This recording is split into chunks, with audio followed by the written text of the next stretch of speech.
All right, so today our VA legend guest speaker is Intalek. Let's back up a little bit. How did you come up with, because some people say Intalek, how did you come up with Intalek? And I think about intelligence and so forth, but how did you come up with the name? Yeah, so the name was actually given to me. It wasn't something that I came up with. I was always like the brain amongst all my friends growing up. So it was given to me in like middle school, high school, and then I just changed the spelling for me, and then I just kind of stuck with it. But yeah, so that's how I came. How did you come up with the spelling then? How did you alter the spelling, or why did you alter the spelling?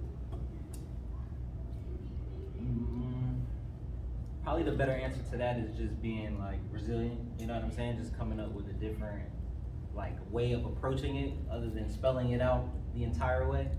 So I just broke it down that way, and of course there's still some confusion to it. So even to this day, I get called different things, and that's fine. You know what I'm saying? But yeah, I just kind of flipped the lettering and just kind of stuck with it like that. So. When you think about it, in the phonetics, it is connected to culture, though. It probably does connect more so to the ancestors when they were learning language, if you think about it and how you flipped it. When you're on stage, first of all, how long, let me even back up further, where are you from? Yeah. Let's go back to that first. From the origins, right? Yes. So yeah, I'm from Virginia Beach, but I'm a military kid. So I traveled a lot, lived overseas for a few years. But I lived in Philly, lived in Maryland. Most of my time was spent in Virginia though. So Virginia Beach is home. But I claim the entire Hampton Roads because I've been everywhere. Played ball, so that was the initial goal, was to play basketball. But once I tore my ACL twice, it was a wrap on playing basketball. So I just focused. I was always doing music. Poetry was the first thing. So in elementary school, I wrote a lot of poetry. I was part of the magazine newsletter team we had. So I was doing crossword puzzles for the magazine and everything. And then from there, I went to middle school and got the hip hop bug, got the rap bug, and just started putting together the words to the beats, you know, writing down lyrics from the radio. Like now it's different. Now you guys can go online and just kind of find your lyrics. We had to write everything down, record it on a cassette tape, you know what I'm saying?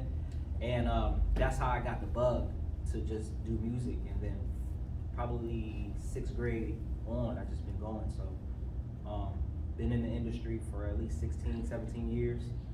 Songwriter, artist, touring, everything. So. And when we talk about origin and roots, when we see you, of course, we see a man of color. But what is the mix? What is the background, if we may ask about it? So my father is African American and my mom is Filipino. So how has your upbringing contributed to your 16 years in your artistry? It's a lot, actually. Like, there was music always played in the house. So every weekend it was, I don't know how it is for y'all, but every Saturday we had to clean up. Turn the TVs off, nothing. Can't go outside until everything is clean in this house. My mom was big on R&B, soul, so when she had the radio on certain days, it was that. She would just play that. But she had her fan favorites like LL Cool J and all of that too. My dad was the hip hop guy, so it was a lot of gangster rap, a lot of Wu-Tang, a lot of that was played, but also like the classics. So he familiarized myself with like MC Light, Big Daddy Kane, like the pioneers of hip hop. So my origins through music stem from my parents, and then from there, you know, I just morphed it into who I am and what I am.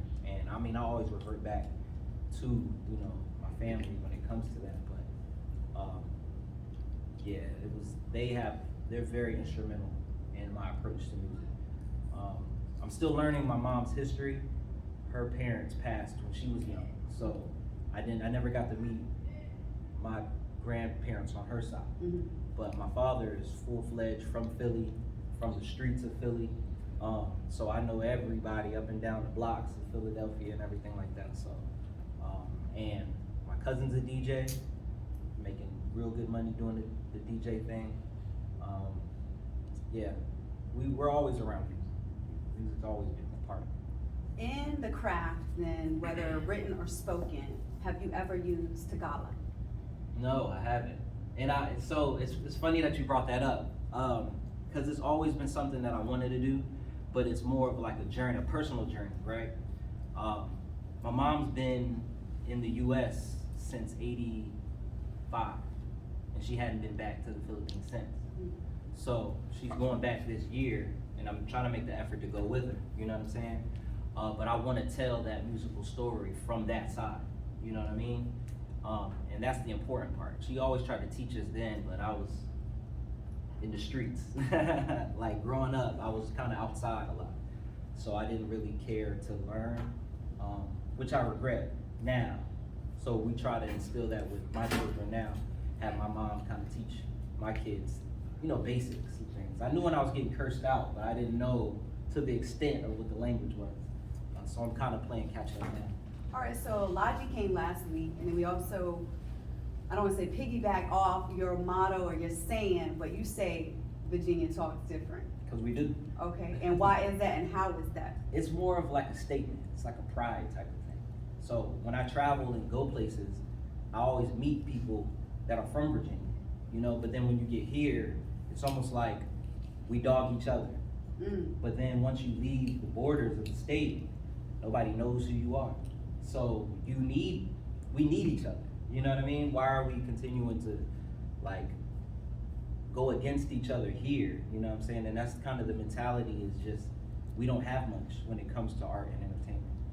We don't have much in Virginia, specifically Hampton Roads. So it makes no sense for us to compete with one another. So that Virginia Talks Different is to just be like, hey, look, embrace your differences, embrace that we're all different, and know that we are the ones that curate and cultivate culture worldwide, in my opinion, through our musical heroes like Pharrell, Timbaland. You turn on anybody's radio on any station and their music's being played. That's a culture thing. That's a Virginia thing. So I always say Virginia music is the world's music. And so Virginia Talks Different is just that. Don't be afraid to be loud about who you are, respectfully though. You know what I mean? Don't go out here going crazy, but be proud of who you are. You know what I'm saying? And we can't let the world forget that Virginia is the stamp when it comes to anything cool.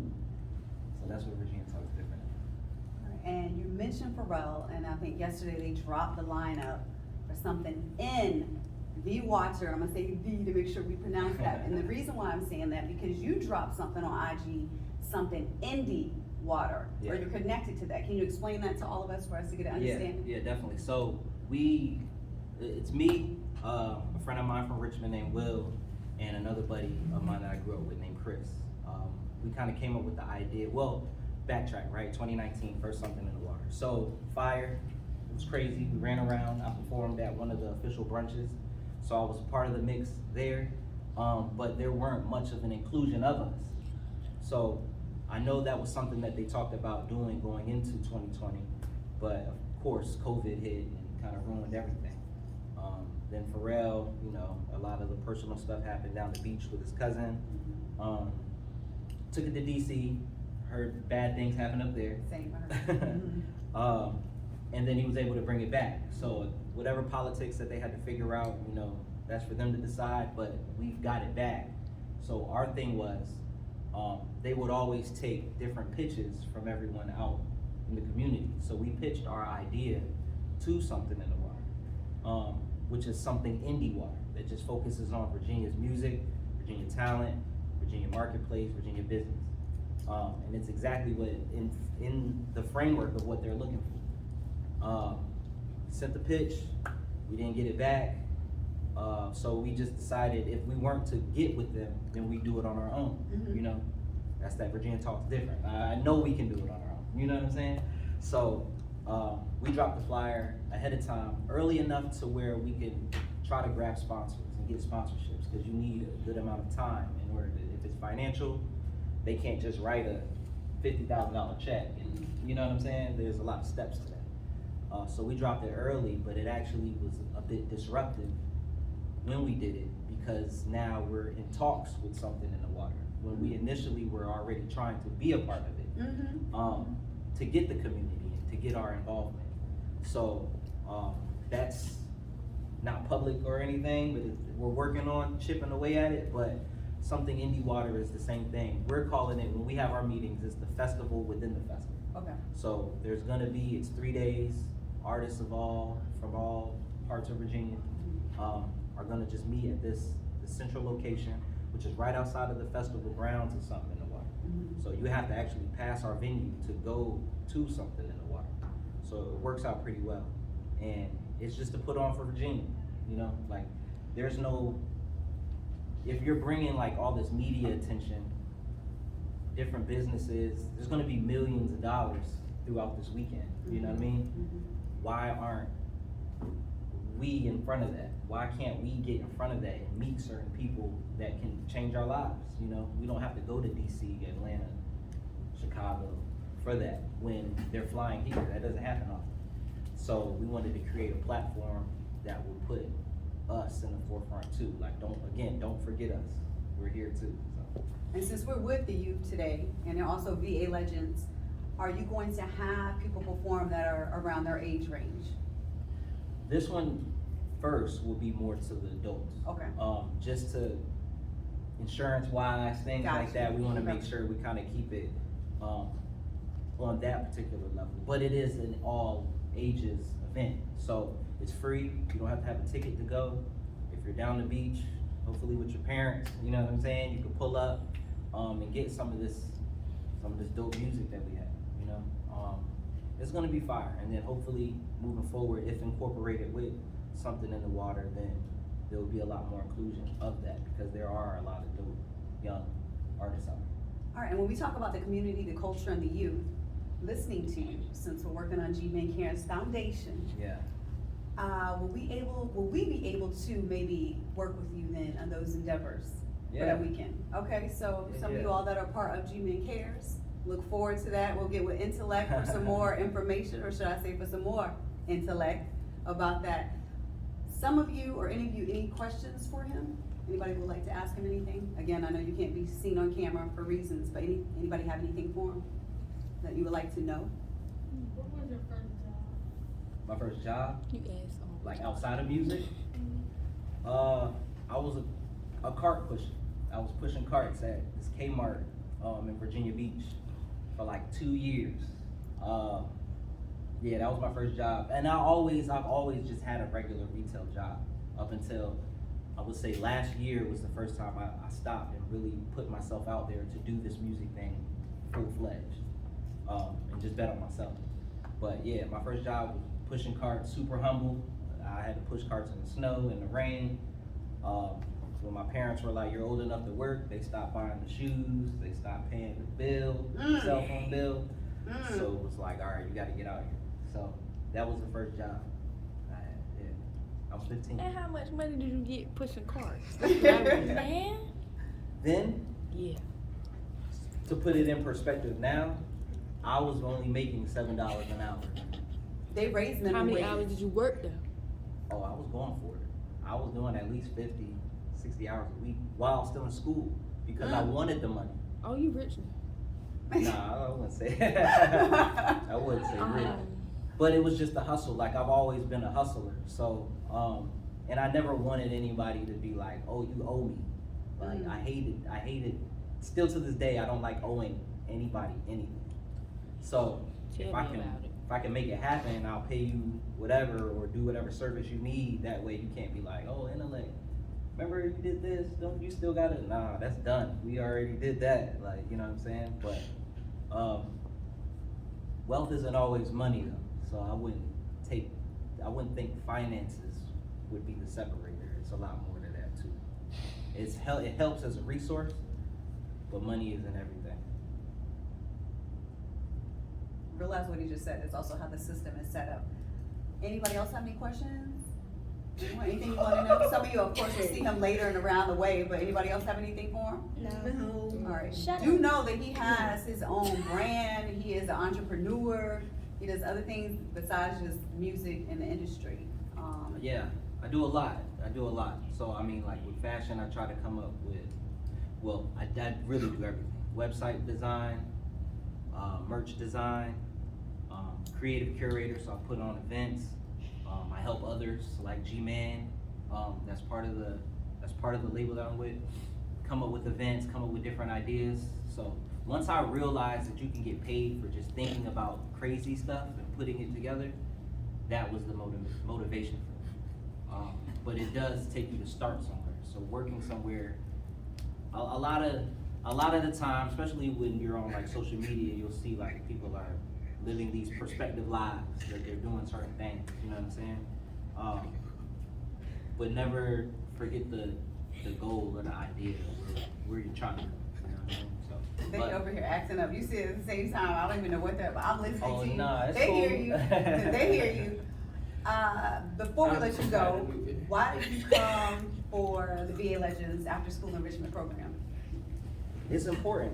I think, well, I believe like education is super important. And for a lot of the people in my age group, we're starting to transition, you know what I mean? Mhm, Like mhm.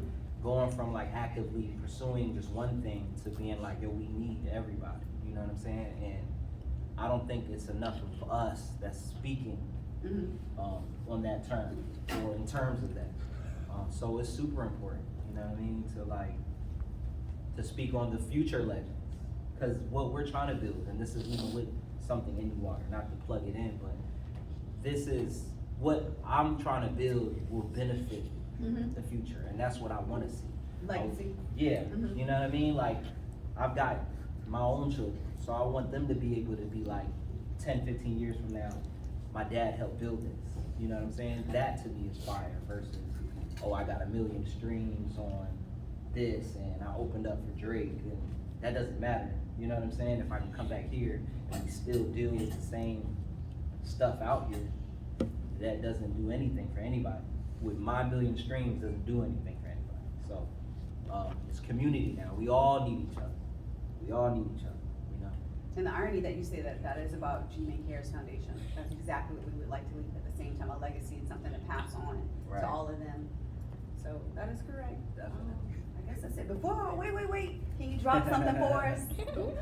Can I play something? Nah, drop something. Like Freestyle rap? something for us. Don't forget, you might get censored a little Hype bit this today, up. you know. Hey. Okay, no, I did this one.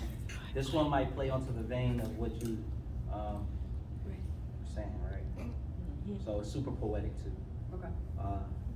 Black skin, can't put $1 on a black skin. Melanated beauty in a black skin. You can feel the power in this black skin. No need to fear, just consider me your black friend. Dance to the beat of the drum, lyric and caption. Culture came attached, put it in action. Theodore, gift of God, embodied passion. This is the attraction. How can you belittle the enemy? How can you belittle the remedy? I was never the enemy. Feel the energy, imagine like 10 of me. Got a squad full of kings and queens. We roam the streets, kiss the rings. I've been gone, admit I changed. Really, I leveled up. Telling the devil the better luck. I done said it all, still ain't said enough. Set it up, we can go to war anytime. My state of mind is blind. I don't see an L ahead of us. Okay. Keep going. Okay, look, the person over there like, what? yeah. All right, we'll go ahead, we'll end it there. Go ahead, Say President, bye. thank you. Say bye. Peace. Bye.